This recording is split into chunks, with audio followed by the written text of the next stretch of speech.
عزیزان گرامی، جانے والوں، حجاج اکرام،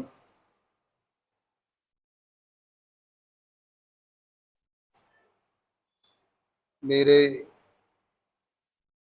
ملک کے باشندوں، میری ماں اور بہنوں، بڑا نصیبہ ہے کہ آج کے دور فتن میں جن حضرات کو حج بیت اللہ کی توفیق ہو جائے،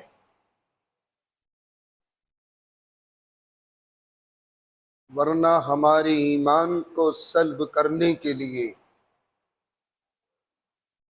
وحدانیت کے کانسیپٹ کو ختم کرنے کے لیے ہر چوراہے پر ماڈرن شیطان بیٹھے ہیں۔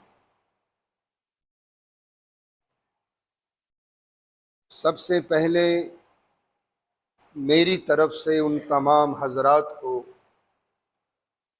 جو حج بیت اللہ کے لیے ان سال تشریف لے جا رہے ہیں، بصمیم قلب میری طرف سے مبارکباد۔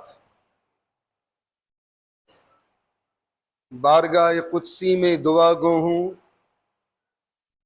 کہ اللہ رب العزت والجلال ہم سب کو اور تمام عالم اسلام کو، ہماری اولادوں کو، ہماری نسلوں کو تا قیام قیامت حرمین شریفین کی حاضریاں، وہاں کی سعادتیں، وہاں کی زیارتیں بار بار نصیب ہو، آمین یا رب العالمین۔ اصل میں پرسوں ہی میں سفر سے واپس آیا ہوں، سفر در سفر، اور ہماری یہ مخلصین حاجی نسیم صاحب، ہمارے محترم حاجی محمد حنیف صاحب، جو تربیتی کیمپ کے ایک ذمہ دار ہیں، اور ماشاءاللہ بہت خوشی ہوتی ہے کہ ہر سال چوڑی والان میں یہ تربیتی کیمپ لگاتے ہیں، جس میں مناسک حج، اس کی ارکان کی تفصیل، اور اس تربیتی کیمپ سے حجاج اکرام کو بہت معلومات ہوتی ہے۔ یعنی میں مبالغہ آرائی سے کام نہیں لے رہا ہوں، اتنی معلومات ہو جاتی ہے کہ حجاج اکرام کو اللہ تعالی بہت سے دموں سے محفوظ کر لیتا۔ اور یہ مناسک حج، یہ تو پریکٹیکل وے سے ہی نظر آتے ہیں، سمجھ میں آئیں گے۔ جب تک اس کا پریکٹیکل نہ ہو، مناسک کی حج سمجھ میں آ جائے، یہ ناممکن ہے۔ رسول کو راضی کرنا ہے تو معافی مانگ لو، آپ بہت بڑے سفر پر جا رہے ہیں۔ اور حدیث مبارکہ میں نبی پاک صلی اللہ علیہ وسلم کا پاک ارشاد ہے کہ جب آپ حقوق ادا کریں گے، اگر ایک پیسہ بھی آپ کے سر قرض ہے، یا آپ نے کسی کا ناجائز دبا لیا، غلطی ہو جاتی ہے، الانسان مرکب من الخطایا والنسیان، بھول چوک کی جڑ ہے، غلطی ہو جاتی۔ آج کے دور میں دودھ کا دھلا ہوا کوئی نہیں ہے۔ اگر یہ غلطی ہو گئی اور آپ اس کے پیسے کو واپس کریں گے حج سے پہلے، تو حدیث پاک میں آتا ہے کہ اگر ایک پیسہ بھی آپ نے واپس کر دیا تو 70 حج کا ثواب ملے گا۔ تو بنیادی چیز، یہاں سے بالکل پاک صاف ہو کر جاؤ۔ اور کبھی کبھی آنکھوں دیکھی بات بھی جھوٹی ہو جاتی ہے۔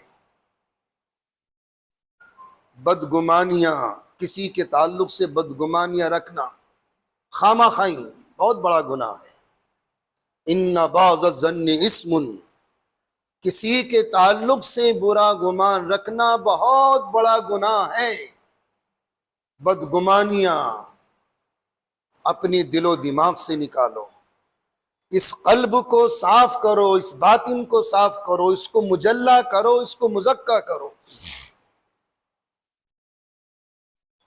حضرت سیدنا بایزید بسطامی رحمۃ اللہ علیہ شام کے ٹائم ایک دریا کے کنارے کنارے ٹہلنے نکلے۔ ایک جوڑا بیٹھا ہے وہاں، لڑکی اور لڑکا، سامنے بوتل رکھی ہے۔ حضرت کے ذہن میں بات آئی کہ شاید یعنی بایزید بسطامی رحمۃ اللہ علیہ وہ عظیم المرتبہ شخصیت ہیں کہ ہم تو اپنی ناپاک زبان سے نام لیتے ہوئے بھی شرماتے ہیں۔ تمام اولیاء کے سردار، تمام قطبوں کے سردار، تمام ابدالوں کے سردار، تمام ولیوں کے سردار، تمام محدثین و مفسرین کے سردار، تمام مبلغین کے سردار بایزید بسطامی علیہ الرحمہ۔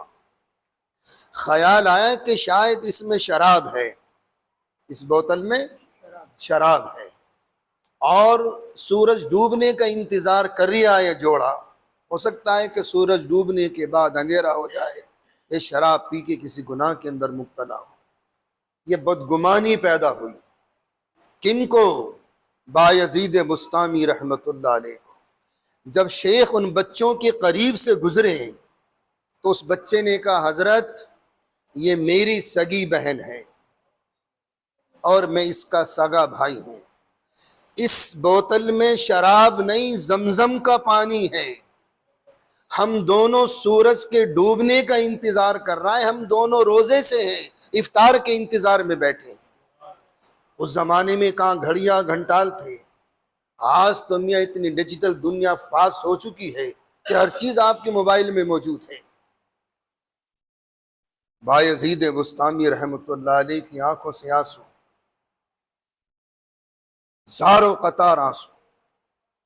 فرمائے میرے بچوں میرے گھر چلو، اپنے گھر لائیں، اور گھر لانے کے بعد افطار کرایا، پھر کھانا کھلایا اور ان سے معافی مانگی، ان سے معافی مانگی۔ تو عزیزان گرامی، معافی اللہ تعالیٰ کو بہت پسند ہے، بہت پسند ہے۔ تو جتنا بھی آپ حج پر جانے والے حضرات ہیں یا میری ماں بہنیں ہیں، اگر کسی کی طرف سے کوئی غلطی ہو گئی تو معافی مانگ لو، معافی مانگ لو، اپنے آپ کو پاک کر لو، چونکہ آپ ایسے مقدس گھر میں تشریف لے جا رہے ہیں کہ وہاں کی حاضریاں ہر کسی کو نصیب نہیں ہوتی۔ بڑے بڑے اہل ثروت رہ جاتے ہیں اور ہمارے گھروں میں پوچھا مارنے والی، برتن دھونے والی، کپڑے دھونے والی میں حج کراتی۔ من زار قبری وجبت لہو شفاعتی، جس میرے امتی نے میری قبر کی زیارت کر لی اس کے اوپر میری شفاعت واجب ہو گئی۔ مزدہ ہے، گارنٹی دی ہمارے آقا نے۔ عورتیں دستانے بھی پہن سکتی ہیں، موزے بھی پہن سکتی ہیں، البتہ مرد جو ہے دو پٹیوں کی چپل پہنے گا کہ پشت قدم نظر آتی رہے۔ بیوی ساتھ ہے تو کوئی ایسی حرکت نہیں کریں گے آپ جس سے شہوت برانگیختہ ہو جائیں۔ ان تمام چیزوں سے محتاط رہنا ہے۔ خیر کے ساتھ آپ مکہ پہنچیں گے، وہاں اپنے ہوٹل میں سیٹ ہو جائیں، اس کے بعد پھر آپ عمرے کے لیے چلیں۔ وہاں عمرے میں کچھ محاورات ہیں مناسک حج کی کتابوں میں: استقبال، رمل، استلام۔ یہ فقہا کے یہاں یہ کچھ محاورات ہیں، کچھ ورڈز ایسے ہیں۔ استقبال کرنا ہے میں شروع میں حجر اسود کے سامنے کھڑے ہو کے، پھر اس کے بعد استلام، یہ اپنی دونوں ہاتھوں کی ہتھیلیاں حجر اسود کے سامنے کریں گے، وہ آپ کی دائیں جانب ہوگا، اور پھر بسم اللہ اللہ اکبر کہتے ہوئے اور اپنے ہاتھوں کو چوم کر پھر طواف کے چکر۔ یہاں ایک مسئلہ ذہن نشین فرما لیں، طواف مستقل عبادت ہے، دوران طواف کسی قسم کی آپ سیلفیاں نہیں لے سکتے۔ آج ہم دیکھتے ہیں کہ ہم نے طواف کو پکنک پاٹ بنا لیا، ہم نے طواف کو پکنک پاٹ بنا، یہ مطاف کا جتنا ایریا ہے یہ تو مقام قبولیت ہے۔ ایک رسالہ میں لے کر آیا تھا چند سال پہلے، 60 میم مدرسہ سہولتیہ سے چھپا تھا۔ 60 میم کا مطلب یہ ہے کہ 30 مقامات تو مکہ المکرمہ میں جو لفظ میم سے شروع ہو رہے ہیں، آپ جو بھی دعا مانگیں گے اللہ قبول فرمائے گا، اور 30 مقامات مدینہ طیبہ میں ہیں جو لفظ میم سے شروع ہوں گے، وہاں جو بھی آپ دعا مانگیں گے قبول ہو۔ مطاف میں میم ہے، میزاب رحمت میں میم ہے، ملتزم میں میم ہے، مقام ابراہیم میں میم ہے، حتیم میں میم ہے، رکن شامی میں میم ہے، رکن یمامی میں میم ہے، مینا میں میم ہے، مروہ میں میم ہے، مسعی صحیح کرنے کی جگہ جو ہے مسعی، یہ سارے مقام قبولیت ہیں۔ زمزم میں میم ہے، یہاں تو ڈبل میم ہے، زمزم میں ڈبل میم ہے۔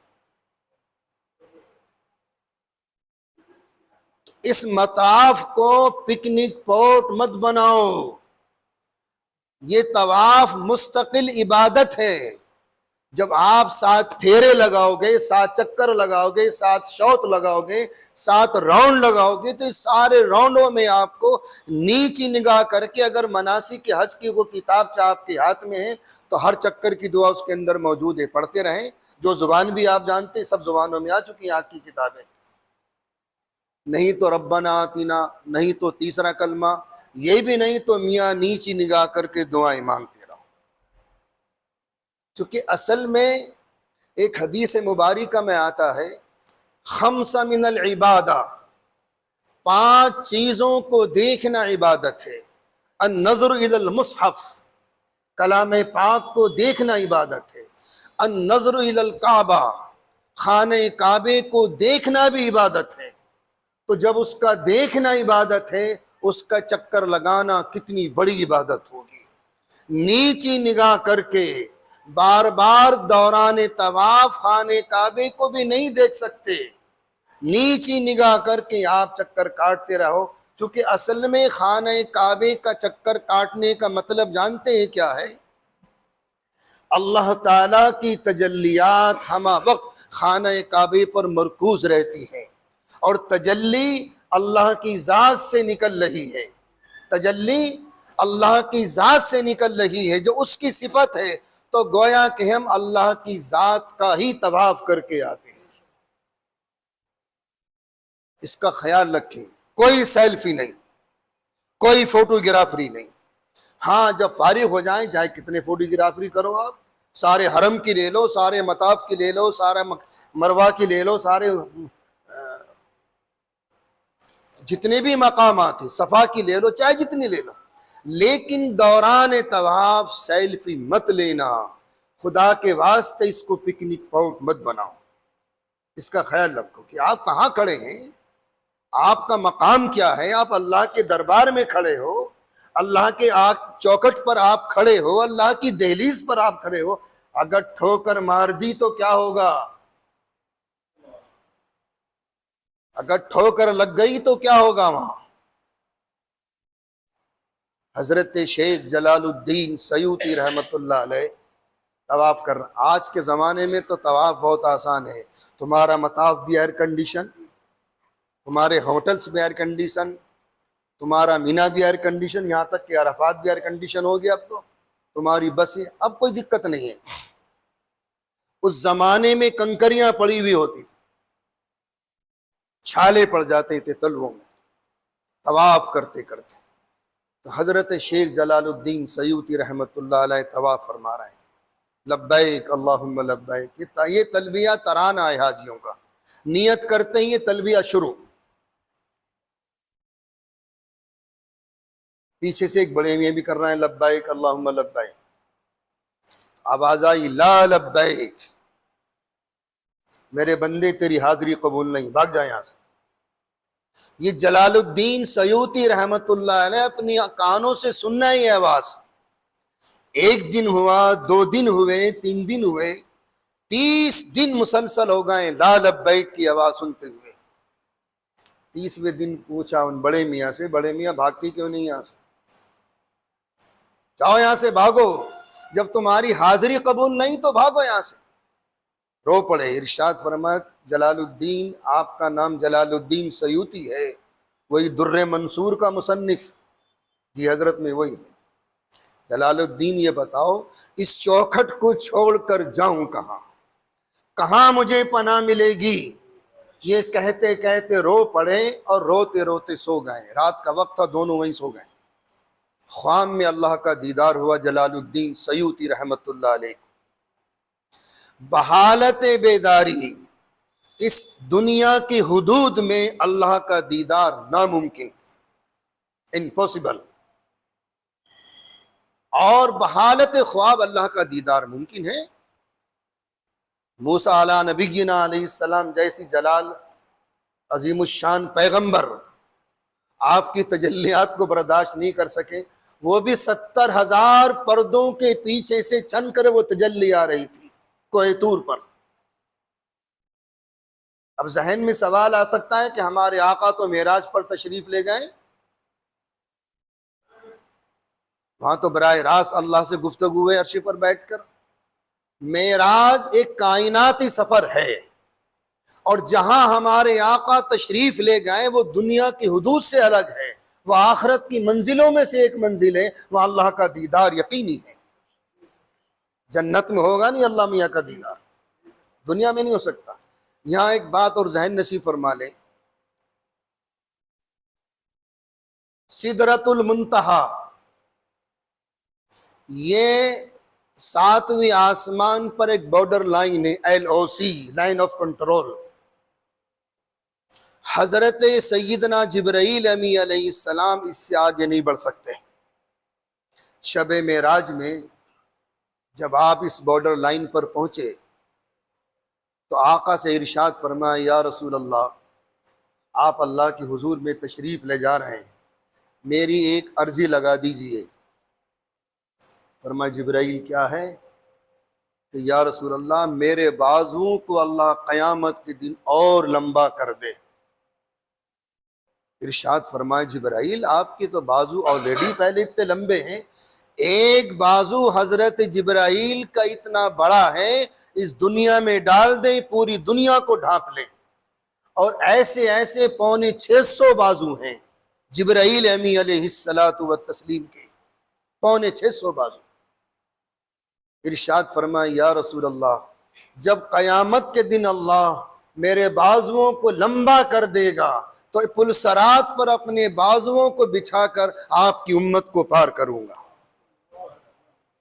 جبرائیل تیری عظمت کو سلام، جبرائیل تیری محبت کو سلام، تیری عظمت کو سلام۔ جبرائیل بھی اس امت پر فدا ہے، جبرائیل بھی اس امت پر فدا ہے۔ اللہ اکبر کبیرہ۔ بہرحال تو جلال الدین سیوطی رحمت اللہ علیہ کو خواب میں دیدار ہوا، میرے بندے آج تو نے میرے محبوب کو رلا دیا، میرے محبوب کو رلا دیا، یہ تو میری اس سے مذاق چلتی ہے، یہ ہے مقام ناز، میری اس سے مذاق چلتی ہے۔ جلال الدین لا لبیک سنتے سنتے کتنے دن ہوئے آپ کو؟ فرمایا بار الہ 30 دن۔ بس تو 30 دن میں اکتا گیا، یہ میرا بندہ 30 برس سے حج کو آ رہا ہے، 30 برس سے مسلسل حج کو آ رہا ہے، اور یہ لا لبیک کی آواز سنتا ہے۔ اور سن لیں جلال الدین، جتنے میرے بندے بندیاں 30 برس سے حج کو آ رہی ہیں، اسی بندے کے طفیل میں سب کا حج قبول کر رہا ہوں،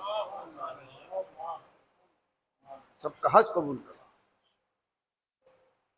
تو یہ مطاف، یہ خانہ کعبے کا طواف بہت اونچی عبادت ہے، اسے خدا را پکنک پوٹ مت بنانا، نیچی نگاہ کر کے اللہ کے گھر کا طواف کرنا۔ اور جتنے بھی مقامات مقدسہ ہیں پھر آگے فرمایا النظر الی زمزم، زمزم کو دیکھنا بھی عبادت ہے، وتحط علی الخطایا، ارشاد فرمایا آقا نے جب میرا امتی کوئی زمزم کو دیکھے گا، اس کے دیکھتے ہی اللہ تعالیٰ اس کی تمام خطاؤں کو معاف کر دے گا۔ تو زمزم کے دیکھنے پر جب اتنا بڑا مزدہ مل گیا تو اس کے پینے پر کتنا اونچا ثواب ہے، اور پینے کے بعد جو بھی آپ دعا مانگیں گے اللہ قبول فرمائے گا۔ چونکہ زمزم جہاں یہ مقدس پانی ہے، ایک جرمن کے ایک ڈاکٹر کی ریسرچ آئی تھی چند سال پہلے کہ جتنے بھی دنیا میں پھل ہیں اور ان پھلوں میں جتنے وٹامنس ہیں وہ سارے کے سارے زمزم کے اندر موجود ہیں۔ تو زمزم غذا بھی ہے، دوا بھی ہے۔ خوب ڈٹ کر پینا، اتنا پینا کہ کوکے تن جائیں، اور پھر دعا مانگنا۔ تو زمزم کو دیکھنے پر جب اتنی بڑی عبادت ہے، زمزم کو دیکھنے پر، تو اس کے پینے پر کتنی بڑی عبادت ہوگی، کتنا ثواب ملے گا۔ خوب پینا زمزم، اور یہ بھی مقام قبولیت ہے۔ وَالنَّظْرُ إِلَى الْوَالِدَيْنِ، اپنے والدین کو محبت بری نگاہ سے دیکھنا، یہ بھی عبادت ہے۔ النظر الی العالم، علماء کو دیکھنا محبت بری نگاہ سے، یہ بھی عبادت ہے۔ تو 5 چیزوں کو دیکھنا عبادت ہے۔ 5 من العبادہ: النظر الی المصحف، النظر الی الکعبہ، النظر الی زمزم، النظر الی الوالدین، النظر الی العالم۔ تو ایک ہے یہ شوت، چکر، رمل 3 چکروں میں تھوڑا سا کندھے کو مٹکا کے چلنا بشرط سہولت۔ اگر جم غفیر ہے، ازدحام مطاف میں موجود ہے، تو میاں کسی دوسرے حاجی کو آپ کی ذات سے کوئی تکلیف نہ پہنچے۔ 10-5 قدم بھی آپ نے کندھوں کو مٹکا لیا، یہ سنت ادا ہو گئی۔ اور پھر استباء، اس رائٹ شولڈر کو کھول کر رکھنا آپ کو پورے طواف میں۔ اس کے بعد سعی کرنی ہے، اور سعی کے بعد سر منڈوا لینا، یہ آپ کا عمرہ ہو گیا۔ یہ حج تمتع، پہلے عمرہ، پھر 8 ذی الحجہ کو حرم سے اپنے ہوٹل سے باندھو یا حرم میں جا کے باندھو، احرام باندھ کر پھر مینا جانا۔ اس مینا کے جو 5 دن ہیں یہ بہت ہی پرمغز ہیں، یعنی ایام مینا حج کا مغز ہیں۔ اور میں کہا کرتا ہوں کہ وہ دال دلیے سے کام مت چلانا، خوب کھانا، ہر چیز مہیا ہے وہاں آپ کے لیے، اللہ تعالیٰ کی ساری نعمتیں موجود ہیں۔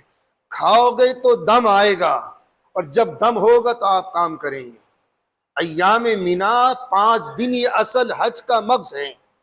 ایک حدیث اور سنا دوں اس بیچ میں، رکن یمانی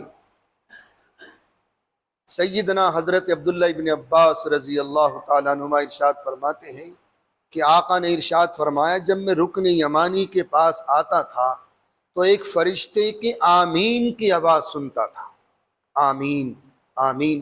تو رکن یمانی بھی مقام قبولیت ہے۔ ایک مرتبہ حضور طواف فرما رہے ہیں، آگے ایک صحابی تھے اعرابی، گاؤں کے رہنے والے، جب وہ رکن یمانی پر آتے فرماتا یا کریم یا کریم یا کریم، پیچھے سے آقا بھی ارشاد فرماتے یا کریم۔ اب پہلے راؤنڈ میں دیکھا مڑ کر کہ میری پیچھے کون یا کریم کہتا ہے، خاموش ہو گئے وہ دیہاتی صحابی۔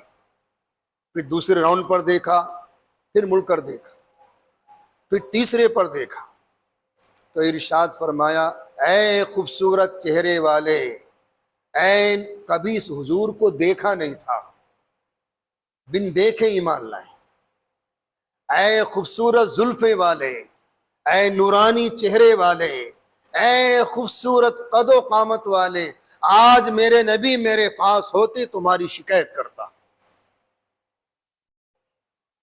تمہاری شکایت کرتا۔ آقا تھوڑے سے قریب ہوئے، ارشاد فرمایا کہ آپ نے اپنے نبی کو دیکھا ہے؟ فرمایا نہیں، اگر دیکھ لیتا تو قدم دھو دھو کے پی لیتا۔ اچھا، ایمان کیسے لائیں؟ بس بن دیکھے ایمان لایا ہوں۔ الذین یؤمنون بالغیب، ان دیکھی چیزوں پر ایمان لانا، یہی ایمان افضل ہے۔ میں نے حضور کو نہیں دیکھا، میں نے وحی کو نہیں دیکھا، میں نے قرآن کو اترتے ہوئے نہیں دیکھا، میں نے فرشتوں کو نہیں دیکھا، میں نے کتابوں کو نہیں دیکھا، میں نے ملائکہ کو نہیں دیکھا، میں نے قیامت کو نہیں دیکھا، میں نے پلسرات کو نہیں دیکھا، باصل بعد موت کو نہیں دیکھا، ان سب پر ہمارا ایمان ہے، ایمان مفصل۔ تو حضور قریب ہوئے۔ دیکھیں زلفوں کی تعداد کیا تھی حضور پاک صلی اللہ علیہ وسلم کی؟ ایک روایت ملتی اذن، اذن کہتے ہیں کان، کان کی لو تک، کبھی کبھی زلفیں یہاں تک آتی تھی۔ ایک روایت میں عنق، عنق مین گردن، یہاں تک اور لمبی ہو گئی تو یہاں تک آ گئی، اور ایک روایت میں کتفین، شولڈر، یہاں تک۔ یہ تین روایتیں شمائل میں موجود ہیں کہ کبھی کبھی آقا کی زلفہ ہے مبارکہ کان کی لو تک ہوتی تھی، اور بڑی ہو گئی تو گردن تک، اور بڑی ہو گئی تو کتفین تک۔ ارشاد فرمایا حضور پاک صلی اللہ علیہ وسلم نے اپنے ان صحابی سے، فرمایا میرے صحابی آج بھی میں تیرا نبی ہوں اور قیامت کے دن بھی تیرا نبی رہوں گا۔ بس یہ سنتے ہی پیروں میں گرنے لگے۔ آقا نے ہاتھ پکڑا، نہیں، اللہ کے حضور کے سامنے جھکو، میرے سامنے نہیں۔ اتنے میں جبرائیل آ گئے۔ جبرائیل امی علیہ الصلاۃ والتسلیم نے ارشاد فرمایا یا رسول اللہ، اپنے ان صحابی سے کہہ دو بڑے میاں سے، یہ ہے مقام ناز، اللہ ان کا حساب لے گا، اللہ ان کا حساب لے گا روز حشر۔ آقا نے ارشاد فرمایا میرے صحابی اللہ قیامت کی دن آپ سے حساب لے گا۔ فرمائے اللہ میرا حساب لے گا تو میں بھی اللہ میاں کا حساب لوں گا۔ اب حضور پاک علیہ السلام نے ارشاد فرمایا بھائی تم کہیں کا حساب لو گے اللہ میاں سے؟ وہ تو ہر چیز پر قادر ہے، وہ اس کا معاف کرنا بھی عین انصاف ہے اور اس کو سزا دینا بھی عین انصاف ہے۔ اللہ کا انصاف ہے، تم کہیں کا حساب لو گے اللہ میاں سے؟ فرمایا یا رسول اللہ میں اپنے گناہوں کا حساب لوں گا، میں گناہ پر گناہ کرتا رہا اور میرا رب کریم مجھے معاف کرتا رہا، مجھے بخشتا رہا۔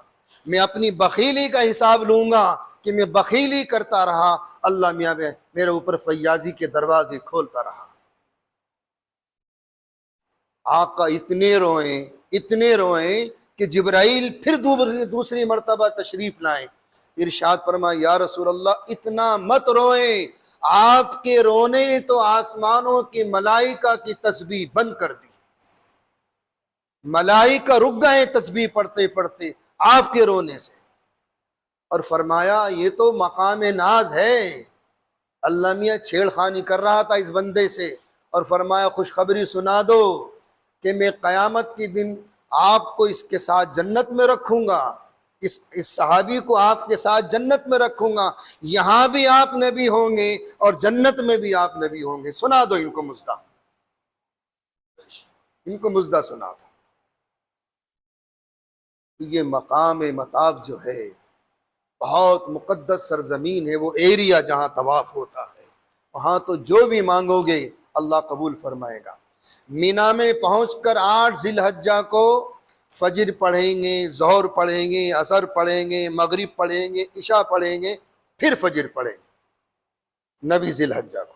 بہت سے حجاج اکرام کو اتنی جلدی ہوتی ہے میاں فجر اول وقت میں پڑھ کے بھاگ، یہ سنت کے خلاف ہے۔ فجر پڑھ کر نکلنا سنت ہے، ہاں اگر کوئی مجبوری ہے تو جا سکتے ہیں، گناہ نہیں ہے، نہ دم واجب ہوگا۔ ایک مسئلہ اور ذہن نشین فرما لیں، وہاں جھگڑا ہوگا پوری پڑھیں یا قصر کریں،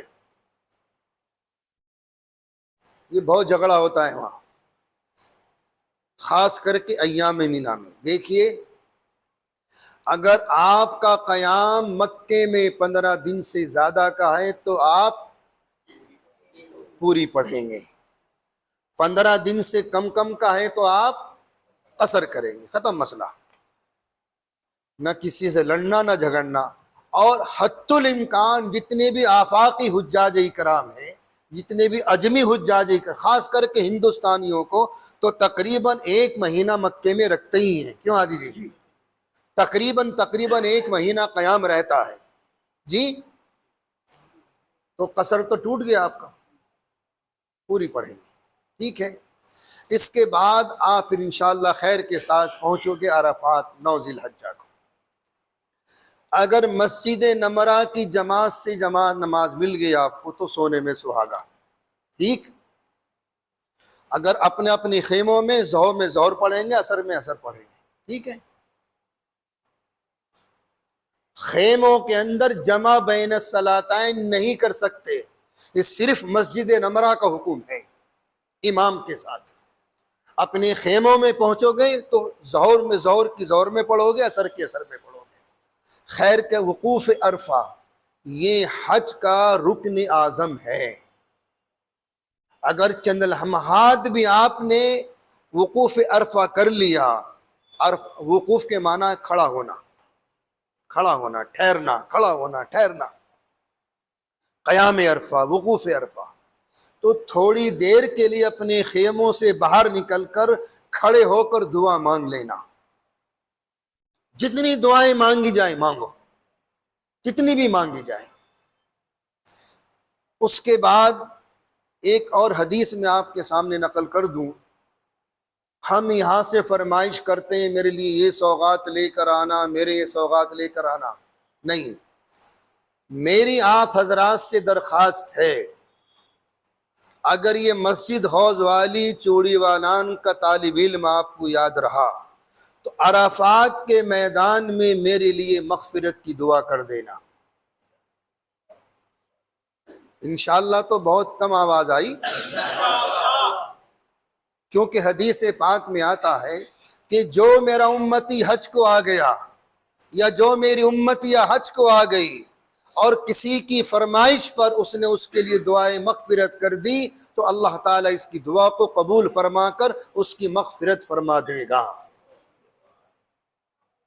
اپنے لیے بھی دعائیں مغفرت کرنا، پورے عالم اسلام کے لیے، اپنے عزیز و اقارب کے لیے، خواہ وہ حیات ہوں یا مرحومین ہوں، سب کے لیے دعائیں مغفرت کرنا۔ اسی طریقے سے عمرہ جس کی نیت سے کر رہے ہو اس کا ثواب اس کو پہنچاؤ۔ اگر جنرل آپ اپنے طرف سے عمرہ کر رہے ہو تو اس کا ثواب مردوں کو بھی زندوں کو بھی سب کو پہنچا سکتے ہو۔ اسی طریقے سے یعنی ہر عبادت کا ثواب زندوں اور مردوں کو پہنچ جاتا ہے، پہنچے گا اور پہنچتا رہے گا قیامت تک۔ خیر کے ساتھ غروب ہوگا، وہاں سے آپ نکلیں گے، وہاں مغرب نہیں پڑھیں گے، حکم نہیں مغرب پڑھنے کا۔ دیکھیے قدرت کا قانون، یہاں اگر قضا ہو جائے تو فتوے داغ دیں گے لوگ، وہاں مغرب کا ٹائم نکالنا ہے۔ وارے میرے پروردگار تیری شانی کریمی پر قربان، وہاں ٹائم نکالنا ہے۔ مغرب کا وقت نکلے گا، آپ مزدلفے پہنچیں گے۔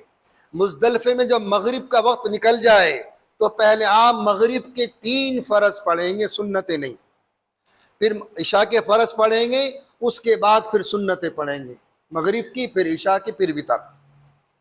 یہاں آپ فجر تک رہیں گے، فجر کے بعد یہاں سے نکلو، کنکریاں اٹھا لو۔ اب ہمیں جو پہلا مرحلہ ہے بڑے شیطان کی کنکریاں مارنا۔ اچھا، معذورین کا چیپٹر الگ ہے، معذورین کا چیپٹر الگ ہے۔ یہاں ہم اٹھائیں گے 70-75 کنکریاں اٹھا لیں گے، انہیں دھونا ہے دھو لو، نہیں دھونا مت دھو، کوئی ضروری نہیں ہے، ٹھیک۔ ہم مینا پہنچ کر سب سے پہلے بڑے شیطان کے 7 کنکریاں، یہ ترتیب ذہن میں رکھیں، 7 کنکریاں ماریں گے، اس کے بعد قربانی ہوگی، یہ ترتیب ہے نا۔ اس کے بعد سر منڈوائیں گے، یہ ترتیب واجب ہے احناف کے نزدیک، اور ہم تمام حنفیہ ہیں، حنفیہ رہیں گے قیامت تک، یہ کان کھول کر سن لیجئے۔ کیونکہ ایک روایت ملتی ہے، امام محمد رحمۃ اللہ علیہ کتاب المبسوط، اس کی حاشیے پر یہ واقعہ لکھا ہوا ہے ایک مرتبہ امام اعظم ابو حنیفہ رحمۃ اللہ علیہ حج کو تشریف لے گئے تو خانہ کعبہ کھول دیا گیا. آپ نے اندر کھڑے ہو کر 2 رکعتوں میں پورا کلام پاک پڑھ لیا. کتنی رکعتوں میں؟ 2 رکعتوں میں. 2 رکعت پڑھنے کے بعد پھر دعا مانگی، میرے پروردگار تیری بندگی کا حق اب بھی ادا نہیں ہو سکا. ندائے غیبی آئی، ابو حنیفہ یاد رکھنا جتنے میرے محبوب کے امتی تیرے مسلک پر چلنے والے ہوں گے میں قیامت کے دن سب کو بخش دوں گا. چاروں ائمہ برحق ہیں. چاروں ائمہ کی پیروی کرنے سے حضور پاک علیہ الصلاۃ والتسلیم کی سنت زندہ ہوتی ہے. آ گئی بات سمجھ میں؟ حنفیہ ہیں اور انشاءاللہ قیامت تک حنفیہ رہیں گے. بر صغیر میں دیکھیے ایک بات سنیے. ایک مرتبہ میرا ایک انٹرنیشنل دورہ تھا، ترکی، لیبیا، موروتانیہ، اور پتہ نہیں کانفرنس چل رہی تھی سیرت پاک پر. تو ساؤتھ افریقہ کے ایک بہت بڑے عالم، جب لیبیا سے ہمارا پروگرام تھا موروتانیہ جانے کا، تو وہ جہاز میں میرے قریب بیٹھ گئے. تو ایسی مسلک پر کچھ گفتگو چھڑ گئی. تو میں نے ان سے کہا کہ حضرت ایک بات بتائیے، عبادات سے ہٹ کر معاشرت میں، معیشت میں، زمینی جتنے بھی تنازعات ہیں، آپ کون سے امام کا سہارا لیتے ہیں؟ فرمایا امام ابو اعظم و حنیفہ رحمۃ اللہ علیہ کا.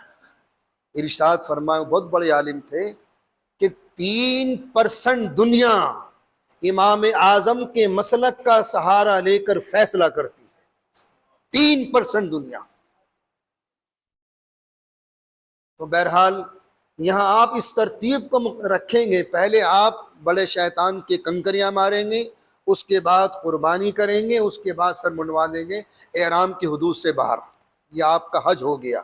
اب اسی دوران میں 3 دن چونکہ وہاں قیام رہے گا، آپ جو رکن اعظم ہے حج کا، طواف زیارت، دن میں کر جاؤ رات میں کر جاؤ، یہ طواف زیارت بہت اہم ہے. یہ بھی رکن اعظم ہے حج کا، اس کا خیال رکھیں. اگر آپ چوتھے دن وہاں رک گئے، یعنی 12ویں تاریخ بھی آپ نے وہاں گزار دی، آئیں گے مکہ پھر مینا جائیں گے واپس. ہاں تھوڑی بہت دیر کے واسطے اپنے ہوٹل جا سکتے ہو، کپڑے بدل سکتے ہو، نہا سکتے ہو، کوئی حرج نہیں. یہ کہ بہت سے لوگ ڈرا دیتے ہیں میاں ہوٹل مت جانا، دم واجب ہو جائے گا. اتنی پابندیاں نہیں ہیں جتنی سختی ہم جیسوں نے اس میں پیدا کر دی ہے.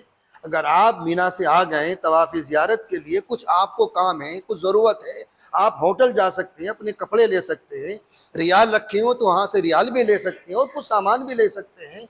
حرم سے ہوٹل جانے پر کوئی دم واجب نہیں ہوگا.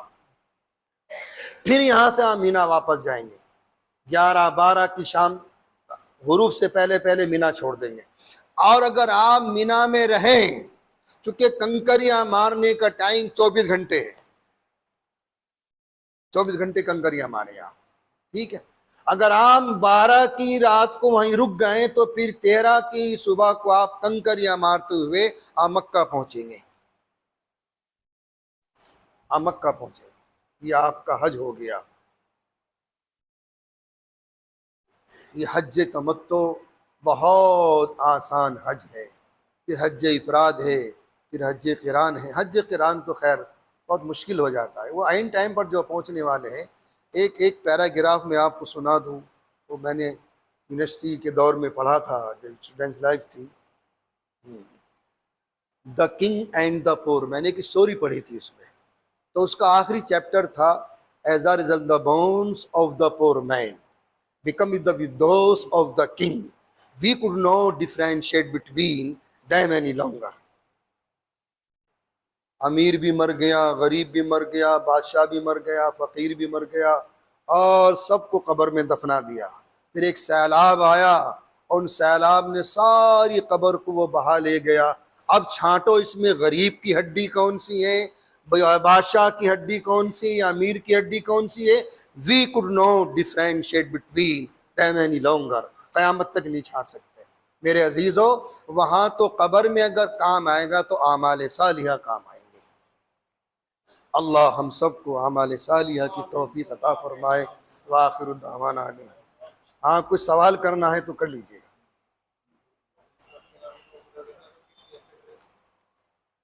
عمرہ تو کریں گے آپ اپنی طرف سے، اس کا ثواب پہنچا دیں، اور اگر زندہ ہیں تو جب بھی ثواب پہنچا دیں، ٹھیک ہے؟ ٹھنڈا تو نہیں ہے؟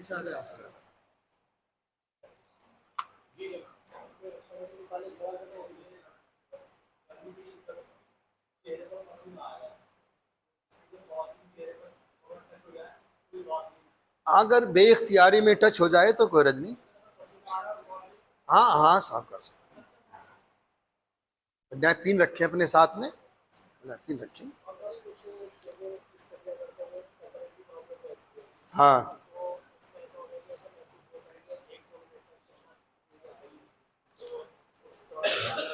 دیکھیے سلسلے بول ایک مرض ہے، قطرات کا آنا، اور یہ محسوس ہونا الگ ہے، یقین ہونا الگ ہے۔ اگر صرف محسوس ہوا کہ پتہ نہیں نکلا تو پھر تو نماز پڑھتے رہو۔ یقین ہو گیا تو پھر اصل میں اس کے لیے صورت یہ ہوگی کہ اگر ایک وقت نماز کا بھی ایسا نہیں گزرتا کہ جس سے آپ اس بیماری سے محفوظ رہیں، مسلسل قطرات آتے رہتے ہیں، تو آتے رہنے دیں، آپ اپنی عبادت کرتے رہیں۔ ہاں ہاں ہاں۔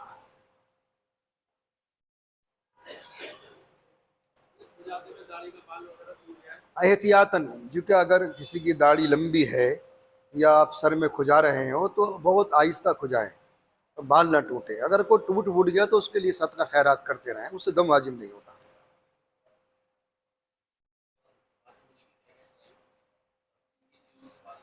صرف دیکھیے جنایات میں جتنی احرام کی جو پابندیاں ہیں، اس احرام کی پابندیوں میں اگر وہ آپ نے چیزیں کر لی جو حرام ہو گئی تھیں اور اس سے پہلے حلال تھی، اس پر پھر دم واجب ہوگا۔ اچھا، اسی طریقے سے پان سادہ تو کھا سکتے ہیں احرام کی حالت میں، خوشبو کا نہیں۔ اچھا، خوشبودار اگر کھانا پکا ہوا ہے تو وہ کھا سکتے ہیں، اس پہ دم واجب نہیں ہوگا۔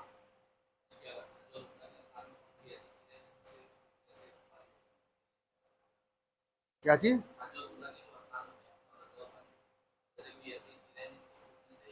دیکھیے عمرے میں تو جو واجبات ہیں وہ صحیح ہے اور حلق ہے، اگر یہ چھوٹ گیا تو دم واجب ہوگا، ٹھیک ہے؟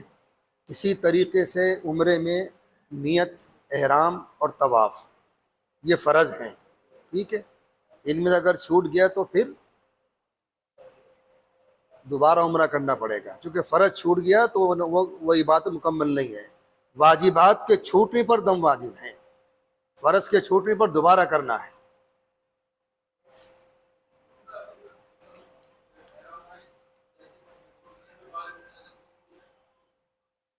وہ اگر غیر اختیاری طور پر ٹوٹ گئے تو کوئی حرج نہیں ہے، لیکن جب وہاں سے فارغ ہو جائیں آپ حج سے تو احتیاطاً تھوڑا بہت صدقہ خیرات کر دیں وہاں، یا اس کا ازالہ ہے۔ اس عادت کو ختم کرنا پڑے گا دوران احرام۔ بابا فرید گنج شکر رحمۃ اللہ علیہ کی خدمت میں حضرت نے ارشاد فرمایا، بھائی کہاں سے آئے ہو؟ کہ دلی سے آیا ہوں۔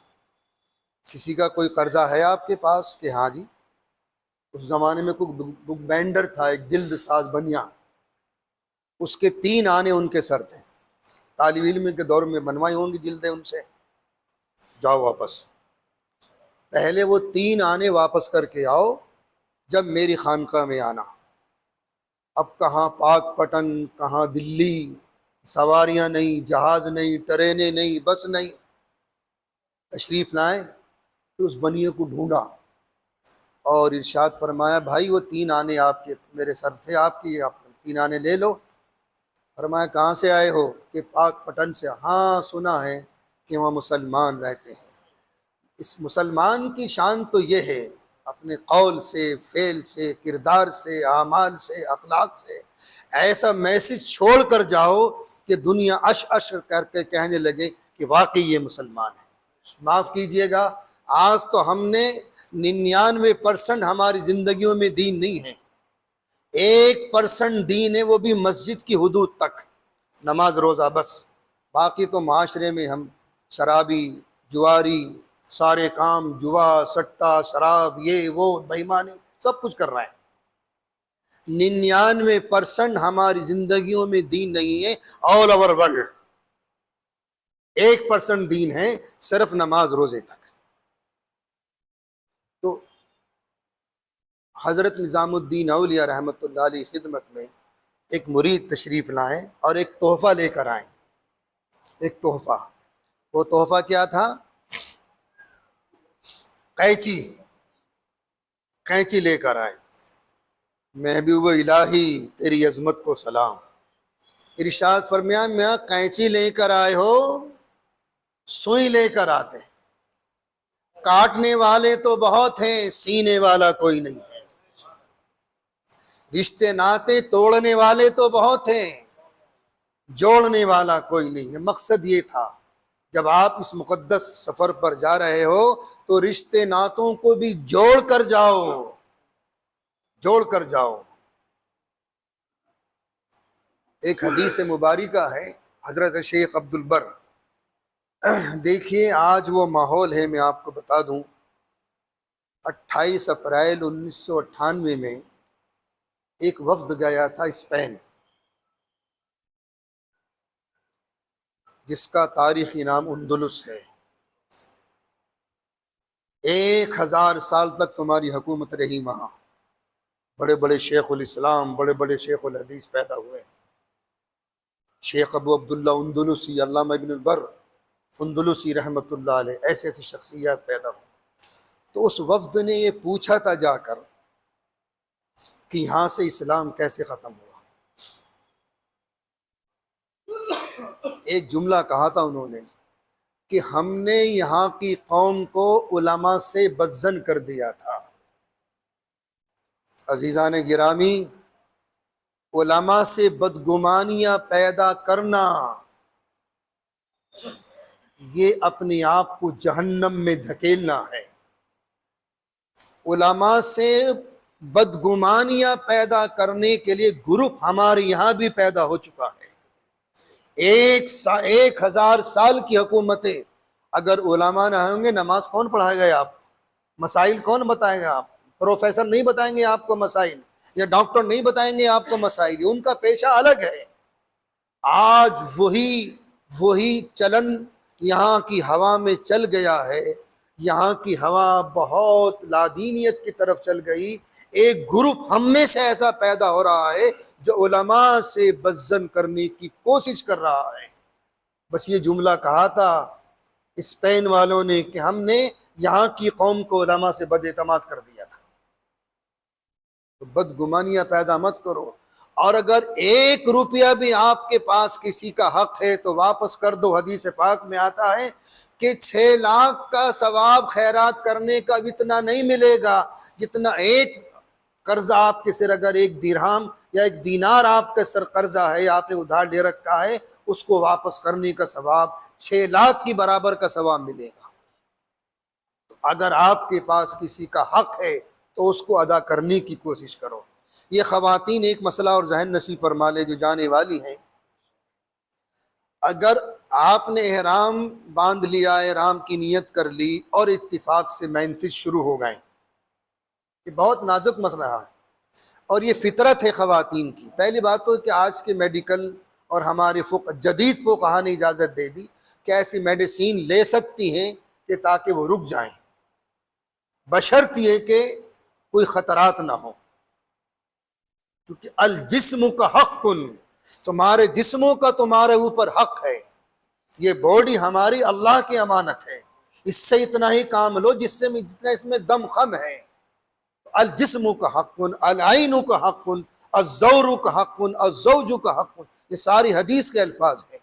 تو اگر خدا نہ کرتا مینسز شروع ہو گئے، اپنے ہوٹل میں رہیں گی، نیت وہی رہے گی جی یہاں سے کر لیا آپ ابھی اسی احرام کی نیت میں ہو۔ یہ تو فطرت ہے عورت کی، اللہ کا حکم ایسا ہو گیا، ہوٹل میں رہیں گی۔ جب آپ مینسز سے پاک ہو جائیں تو پھر آپ اپنا عمرہ کر لیں۔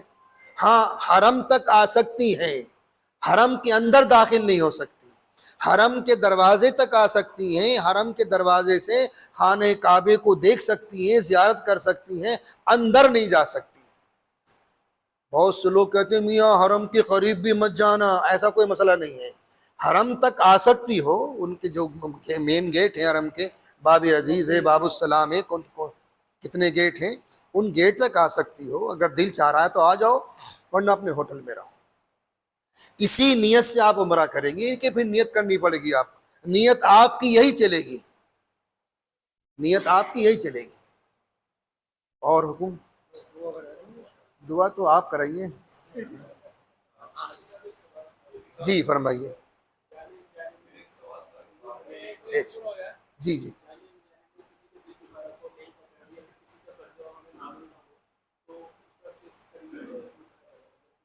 دیکھو بیٹا، دل دکھا دیا اگر وہ موجود ہے تو معافی مانگ لو، اگر خدا نہ کردہ وہ انتقال ہو گئے تو اللہ سے معافی مانگو۔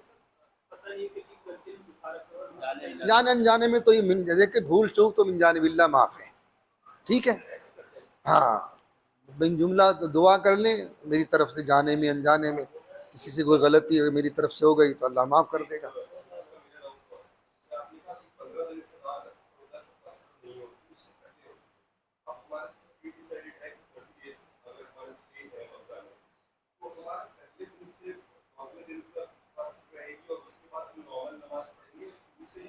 شروع سے، چونکہ آپ کا قیام 1 مہینے کا ہے، ٹھیک ہے، تو قصر ٹوٹ گیا آپ کا، ٹھیک؟ ہاں بالکل، اگر وہاں جو مسجد ہے، مسجد خیف، وہاں نہیں جا سکتے، اگر قریب میں ہے آپ کے خیمے کے تو بہتر تو وہیں ہے کہ وہاں پڑھ لیں، ٹھیک۔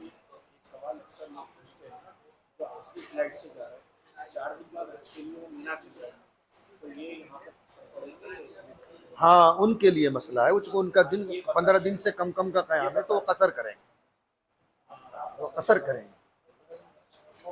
3 بجے تک کا ٹائم رکھا تھا، صبح 8 بجے سے آئے ہوئے تو 3 بجے تک ہم حاجیوں کو جانا بھی ہے، دعا کرنا جی، لیکن اگر یہ آخر کی فلائٹ سے جانے والے، ان کا قیام اگر مکے میں 1 مہینہ ہے تو معلوم ہو جاتا ہے تو پھر قصر ٹوٹ گیا۔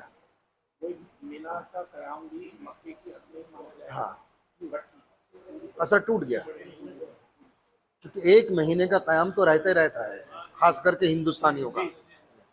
اللہم لک الحمد۔